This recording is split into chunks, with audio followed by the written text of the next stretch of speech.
Maraming salamat po. Una, batiin natin, syempre, yung laging pinipigilan at inaawat. Ito ang mga nakatagong mga heroes ng bansa natin. Palakpakan naman natin ang mga vloggers na nandiyan dyan.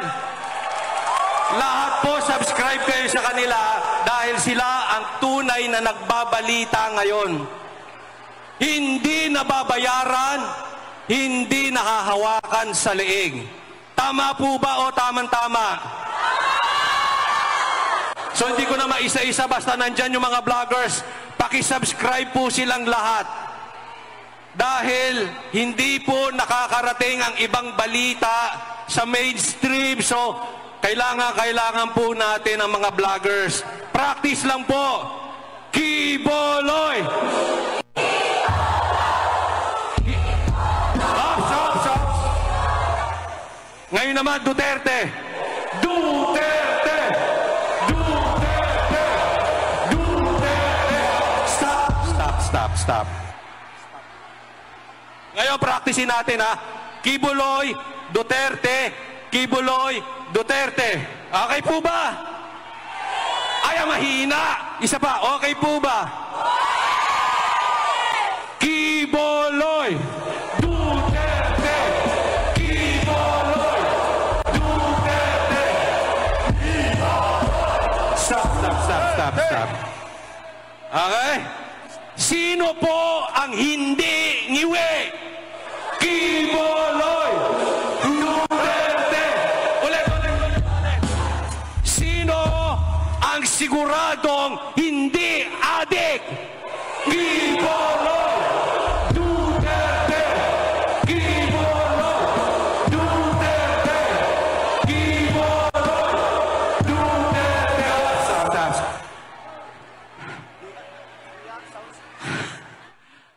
Ako ang hinihingal, ha? Alam nyo po, isa sa mga pinagmamalaki ko, itong mga ating senador. Lahat po sila, alam ko, pag sinabihan ni PRRD ng drug test, hindi tatanggi. Sila po ay walang bahid ng droga. Tama po ba?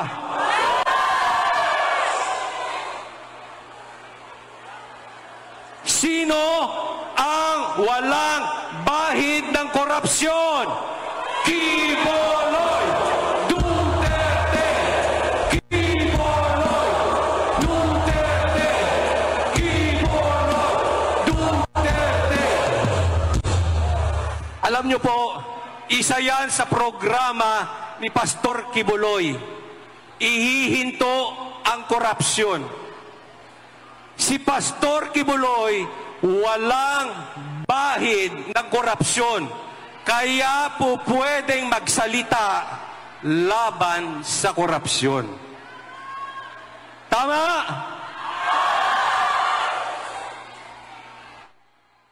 Bakit tayo pupunta sa luma kung gusto natin ng pagbabago?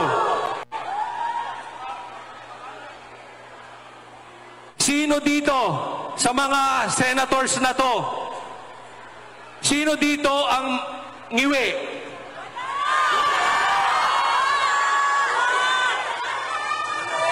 Lahat pogi, no? Kasi pag wala kang bisyo, nagmumukha kang bata. Sino po sa kanila ang may bahid ng korupsyon? Bakit pa tayo sa luma? Kailan lang sinelebrate yung February 25, 1986? Tama? Bata pa ako noon.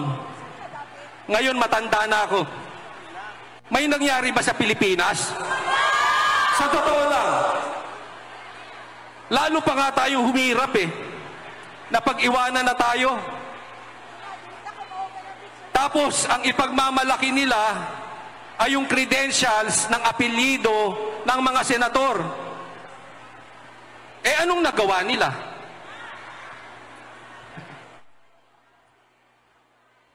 Ano? Nasolusyonan ba ang gutom ng taong bayan? O mas lalong nagutom? Di ba? Sino dito, wag na kayong magtanggi, sino dito yung buhay na ng 1986? Sige, pakitaas. Puro bata 1986. Umayos ba ang buhay ng Pilipinas? Yung totoo lang. Di ba puro apelyido? Apelyidong mga sikat. Wala namang nagawa. Sino ang nag-ayos ng Davao? Quiboloy Duterte! Quiboloy Duterte! Quiboloy Duterte! Stop! Alam niyo po, nakailang balik na ako ng Davao. Nakakainggit po ang Davao. Dating napakagulo ng Davao. Ngayon, maayos na. Kaya wag po nating kakalimutan. Kung gusto nating maayos, isa-isahin natin.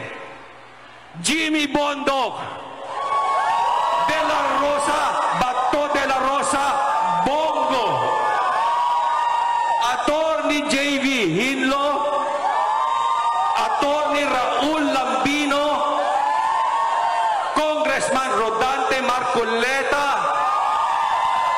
Attorney Vic Rodriguez, Philip Salvador, at higit sa lahat, panghuli, Pastor Quiboloy.